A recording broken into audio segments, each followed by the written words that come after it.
Oi, amigos, estamos de volta aqui e vamos agora responder a mais uma pergunta nesse nosso quadro Trocando Figurinhas. Olá, amigos dos Caras do Rádio, eu sou Alexandre Campinas, que mora em Belo Horizonte, carioca, mora aqui há mais de 30 anos já.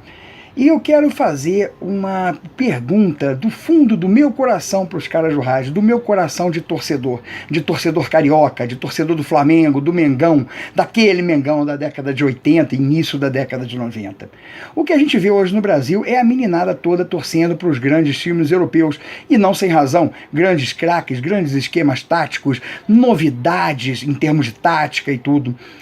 O que eu quero saber é o seguinte: será que vocês veem a possibilidade do futebol brasileiro, em curto espaço, em médio espaço de tempo, concorrer com o futebol europeu em poder financeiro, em qualidade técnica, a fim de que essa meninada volte a torcer para os times das suas cidades como a gente torcia na década de 80 e 90, como eu falei?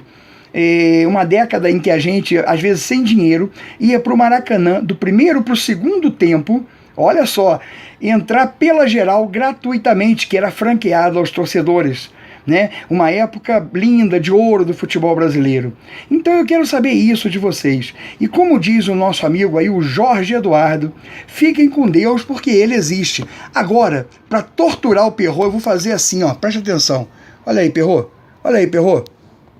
Sensacional, sensacional. Sou fã dos Caras do Rádio. Um abraço para vocês, gente. Valeu, Alexandre. Olha, eu tenho a seguinte receita, não para igualar o poderio financeiro dos clubes brasileiros com os europeus. Isso não vai acontecer jamais, nunquinha, mas pode ter essa condição atenuada, no meu entendimento, da seguinte forma: projeto sócio-torcedor. Vamos pegar o exemplo do Flamengo. Tem 40 milhões de torcedores espalhados pelo país. Vamos imaginar que metade, 20 milhões, resolva se associar ao projeto sócio-torcedor, cada um pagando R$ 5 por mês. 5 vezes 20 milhões dá 100 milhões.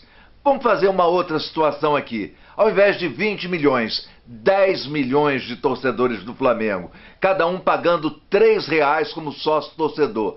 10 milhões vezes 3, 30 milhões. 30 milhões, você economiza durante 3 meses, você tem 90 milhões. Com 90 milhões, você pode ir ao mercado. Ou então pegar um cara de 90 milhões, ou parcelar em 6 prestações e gasta 180 milhões com o projeto sócio-torcedor. E a outra coisa, o clube precisa ter ídolos. Sem ídolos não vai a lugar nenhum. Essa filosofia do meu amigo Kleber Leite. Todo clube, o Flamengo precisa ter ídolo. E precisa, eu estou falando do Flamengo, mas o Vasco precisa, o Fluminense, o Corinthians, o Palmeiras, o Santos, o Internacional, o Grêmio.